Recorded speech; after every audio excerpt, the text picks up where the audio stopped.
أعوذ بالله من الشيطان الرجيم. بسم الله الرحمن الرحيم. This is our lesson number 9. So in last lesson we learned that Surah Fatiha from the beginning. Alhamdulillah. أعوذ بالله من الشيطان الرجيم. بسم الله الرحمن الرحيم. Alhamdulillahi Rabbil Alameen. Ar-Rahman Ar-Rahim. Maliki Yawmiddin. So far, these three ayat, we learned that these are the statements. In a way, they are presented to us as a statement that we are learning about who is our Creator. When we say these, when we read these ayats, we learn to know that we were created by Allah. He is the Creator and Master of the whole universe.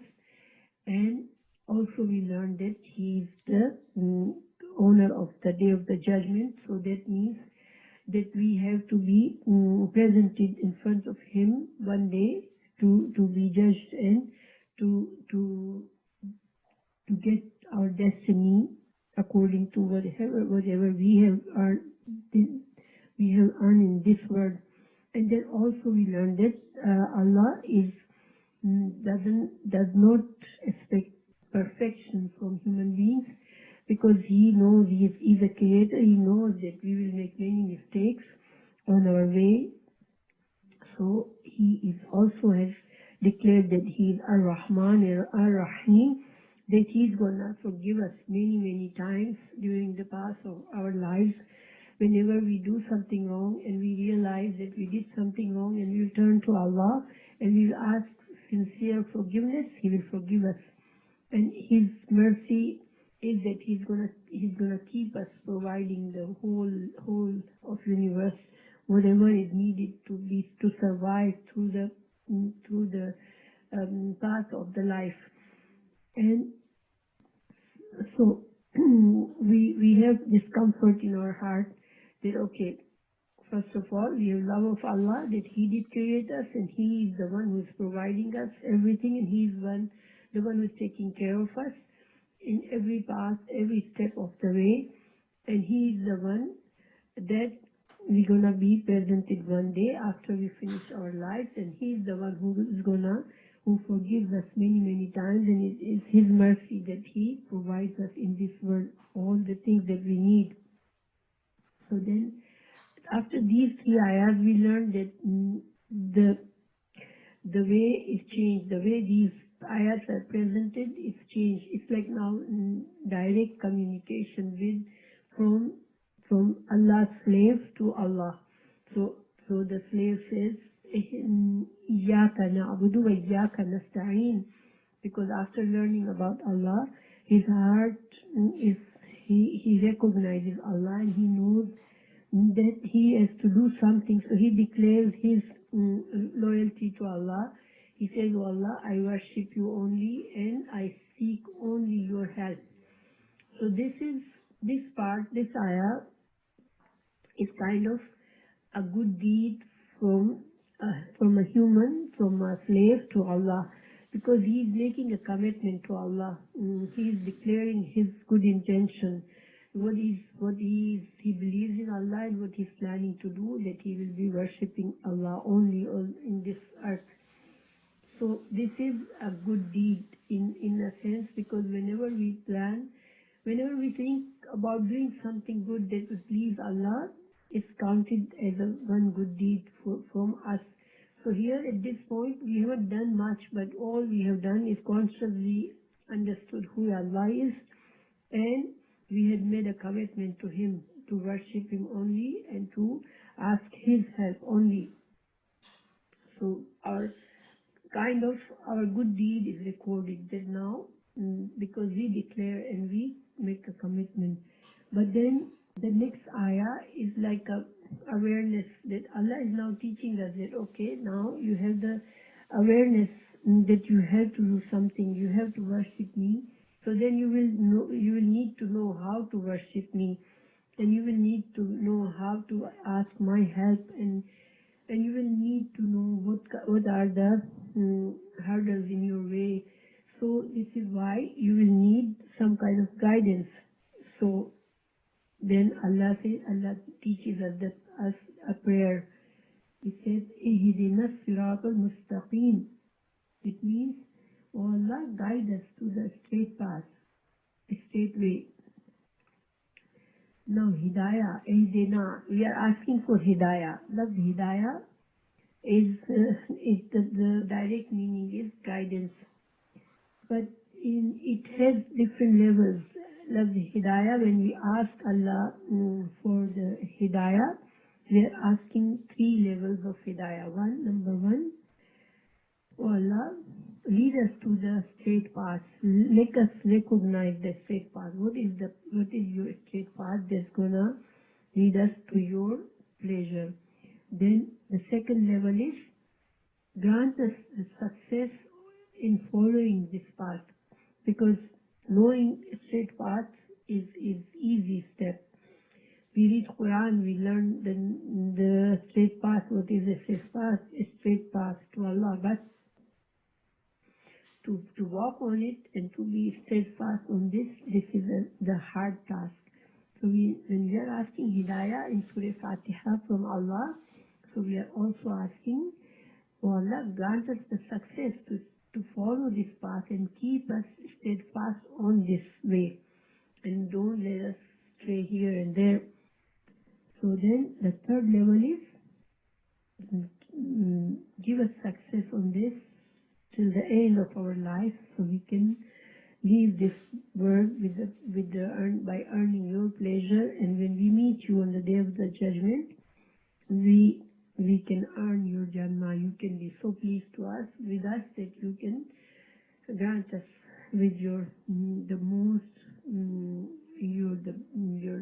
most highest level of your in'am or your mercy, which is Jannah. So when we are asking a straight path, we are asking all these things to Allah. So Ihdina Sirat al-Mustaqim. What is Sirat al-Mustaqim?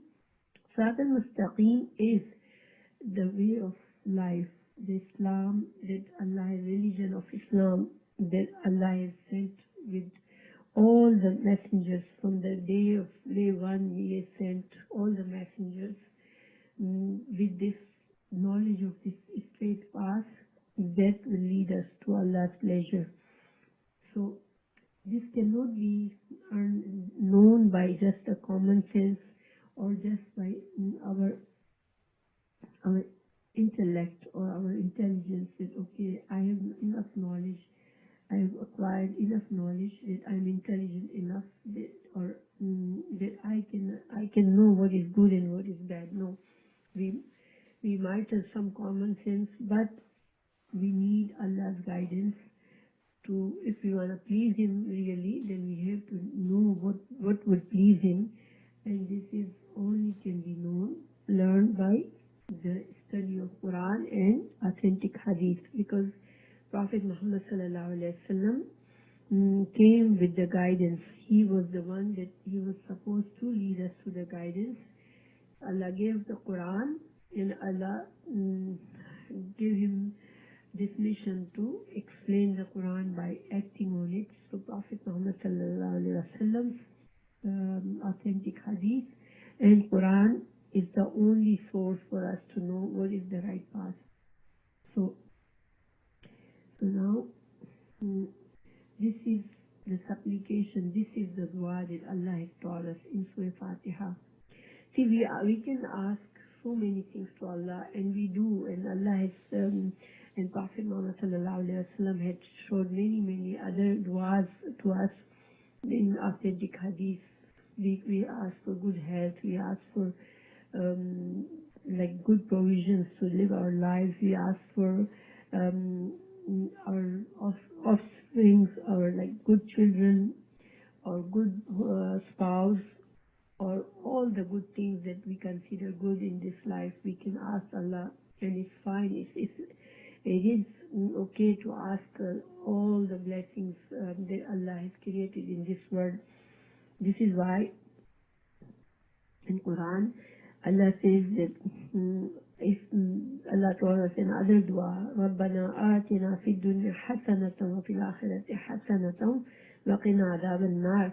So Allah is taught us himself in Quran that when we ask dua to Allah, Allah give us the best of in this world and best of the hereafter. So that means that we can ask Allah anything we like in this dunya too. As long as it's not something that's wrong to ask. Like a robber cannot ask Allah that Allah give me a good chance to rob somebody because he is doing something wrong. But in a good way, in a proper way, we could ask Allah for wealth, for beauty, for health, for good relations. We could ask anything. But out of all these blessings that we could ask Allah, Allah has taught us the one that's needed the most, the one that is the most valuable to us is the guidance of to find the right path that's gonna to live our life on that path and to earn Allah's pleasure in the end. So this is one most important dua that we need. This is what we must have in this life. This is Allah teaching us in Fatiha. And also, it's the way He taught us. Like first, He taught us how to glorify Allah, how to praise Allah. Then He taught us to make a commitment, do a good deed, show your intention to Allah that you want to do good. By this is what we said in Surah Fatiha by saying Iyyaka na'budu wa iyyaka nasta'in, and we praised Allah before that. Saying Alhamdulillahi Rabbil Alameen Ar-Rahman Ar-Rahim Maliki Yawmiddin. So then we did two good things. First we praised Allah and then we declare our good intentions and we showed a commitment to Allah. So then after that Allah showed us to teach us how to pray for what is it that we should pray for, and we prayed for guidance. So this the scholars say that this is also Allah's way to show us in Surah Fatiha how do we ask Allah for things that we want, how do we ask Allah for His blessings.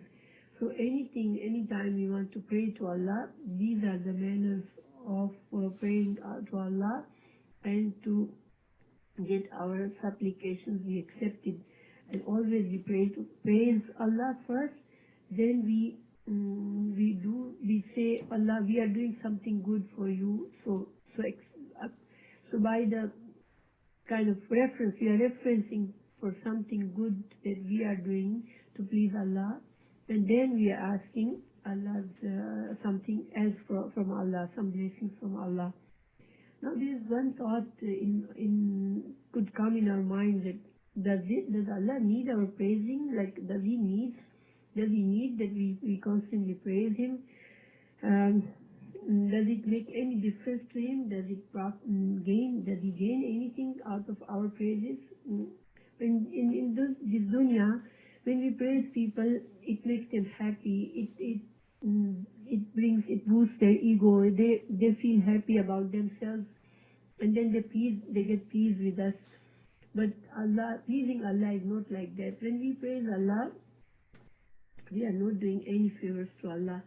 This is only we are doing it to show Allah that Allah, we recognize you. We recognize that you are at the highest level, and we recognize your greatness, and that's why we are praising, because we need you, because you do so much for us. So by this, Allah gets pleased. Why? Because this is when somebody appreciates and is thankful for something good, then it's a good quality. So Allah sees this good quality in us, and it pleases Him that His servants, but it's this good quality that they think about their Creator, and they ponder upon His attributes, and they feel the greatness of Him, and they say it by their tongue, that they say good things about Him. So this is only to benefit us, that it pleases Allah from us. So this is why we should praise Him. But it does not increase any greatness in Him. Like it's not going to increase in His kingdom anything by so many people praising Him, because He doesn't need. He is he's free of these needs, the human being needs. We do need to be praised, we need to be appreciated, but Allah does not need to be appreciated.